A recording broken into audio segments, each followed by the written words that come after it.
Kembali di Sapa Indonesia Malam bersama saya Friska Clarissa. Terbitnya peraturan pemerintah pengganti undang-undang tentang cipta kerja menuai polemik di masyarakat. Meski pemerintah melalui Menko Polhukam menyatakan Perpu Ciptaker prosedural, tetapi urgensi penerbitan Perpu dinilai pakar hukum menerabas putusan MK bahkan cacat prosedural. Pemerintah memberi kado tahun baru bagi pekerja dengan menerbitkan Perpu Cipta Kerja. Menko Polhukam Mahfud MD menyebut terbitnya Perpu Cipta Kerja telah sesuai prosedur.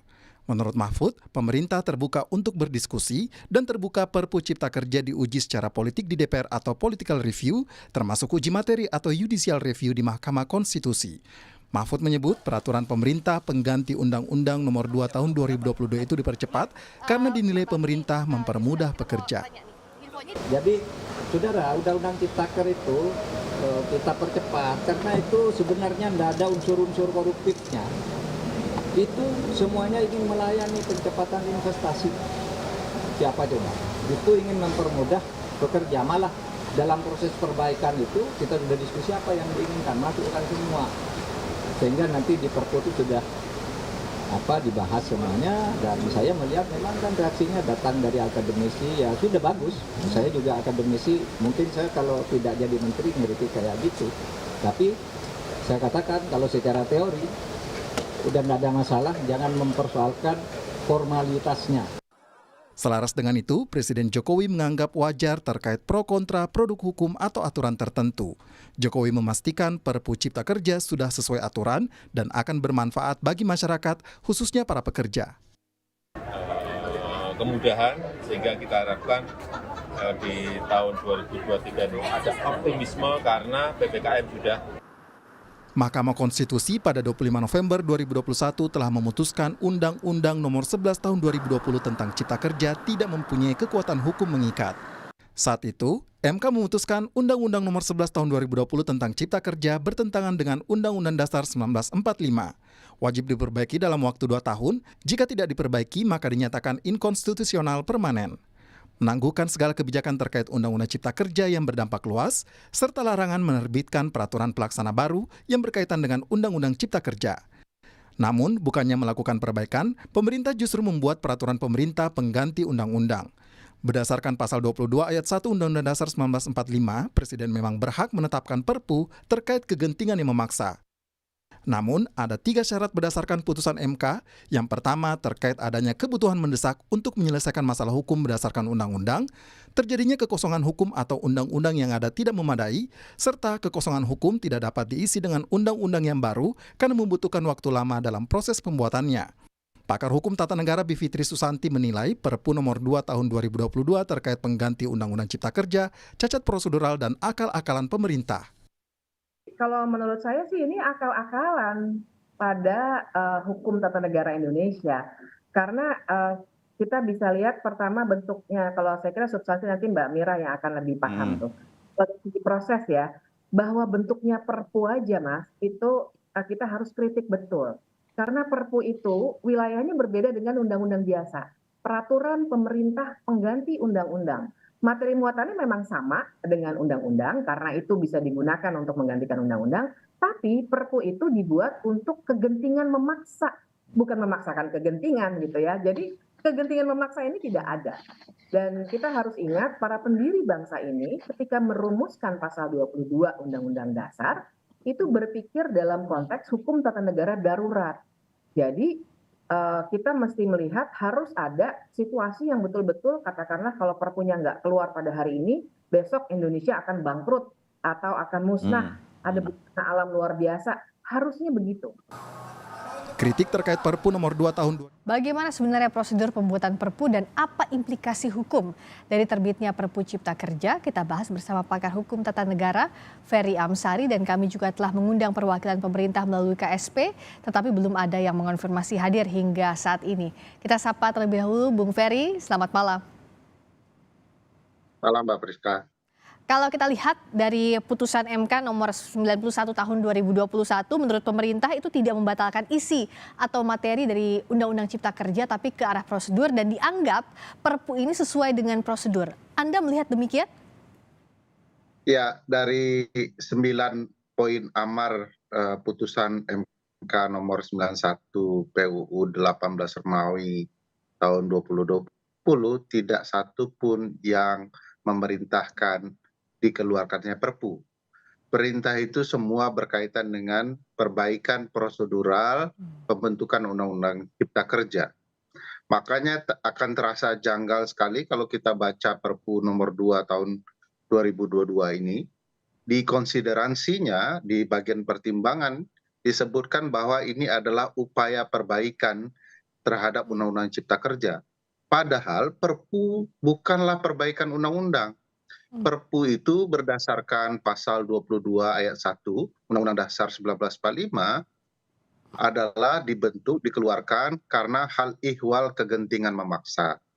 Hal ihwal kegentingan memaksa berdasarkan putusan MK yang lain nomor 138 tahun 2009 ketika itu Prof. Mahfud masih ketuanya, disyaratkan 3 keadaan bisa dikeluarkan. 1, keadaan yang memaksa, ya, tanpa dikeluarkan Perpu terjadi kondisi yang genting memaksa. Kedua, ada hukum tapi tidak menyelesaikan masalah. Pengaturannya ada tapi tidak terkait dengan masalah yang dipersoalkan. Atau ada kekosongan hukum. Dan yang ketiga, itu prosedural pembentukannya dibutuhkan secepat-cepatnya. Maka 3 hal itu jadi standar. Prof. Mahfud tuh yang ngeluarin. Kalau sekarang berlaku seperti ini, implikasinya apa begitu sederhananya yang akan dirasakan pekerja yang mendapatkan apa ya, kalau kita lihat dampak dari Perpu ini misalnya, apa itu sederhananya Bung Ferry? Ya, Perpu ini sebenarnya jalan memutar, ya, akal-akalan dari Presiden dan pemerintah untuk memberlakukan Undang-Undang Cipta Kerja. Jadi ini copy paste Undang-Undang Cipta Kerja, ya, yang kemudian janggal. Akibatnya, ya, ketatanegaraan kita jadi rusak. Besok ke depan kalau ada undang-undang yang tidak sesuai Undang-Undang Dasar dibatalkan MK, Presiden tinggal keluarkan Perpu. Kalau kemudian upaya checks and balances, ya, dari masing-masing lembaga, kalau pembentuk undang-undang otoriter nanti mekanisme saling koreksinya di MK tuh.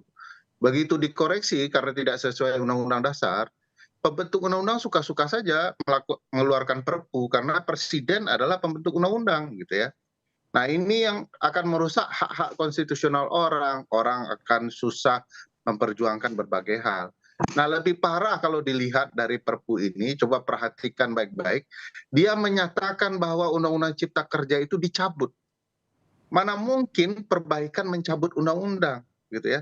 Lalu lucunya lagi, bagi saya lucu sekali, karena setelah dicabut, Perpu ini memberlakukan peraturan pelaksana dari Undang-Undang Cipta Kerja.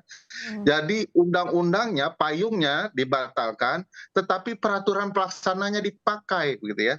Di dalam ilmu perundang-undangan mana ada yang seperti ini? Kalau Ini dianggap ini satu-satunya tidak tepat, Bung Ferry, jikalau nanti ada political review oleh DPR, itu apakah cukup pun dibawa ke judicial review, apakah itu cukup untuk mengoreksi jikalau ditemukan hal yang tidak sesuai di Perpu ini?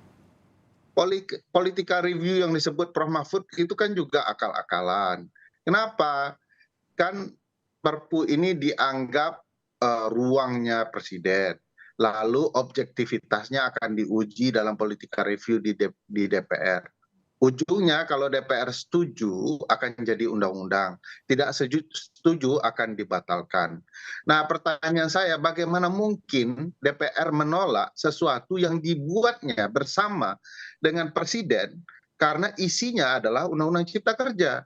Jadi tidak mungkin DPR itu akan menolak. Oleh karena itu bagi saya political review tidak masuk akal, judicial review, komposisi hakim konstitusi sudah dirombak, yang menjadi mayoritas dalam menyatakan Undang-Undang Cipta Kerja inkonstitusional bersyarat sudah dipecat oleh DPR, diganti, sehingga komposisinya saya yakin ini menjamin, ya, agar Perpu bisa menjadi undang-undang.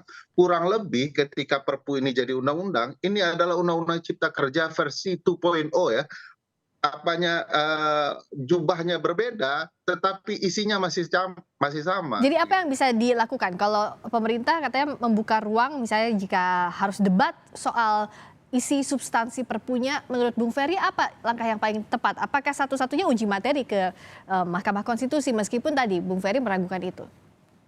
Ya, pada dasarnya tentu masyarakat karena kita semua ikut berpikir ya apakah ini semua sudah direkayasa sedemikian rupa, tentu kita meragukan pilihan-pilihan hukum yang dibuka, apalagi terlalu percaya diri pemerintah. Silakan kalau Anda tidak suka uji dan nanti kita buktikan.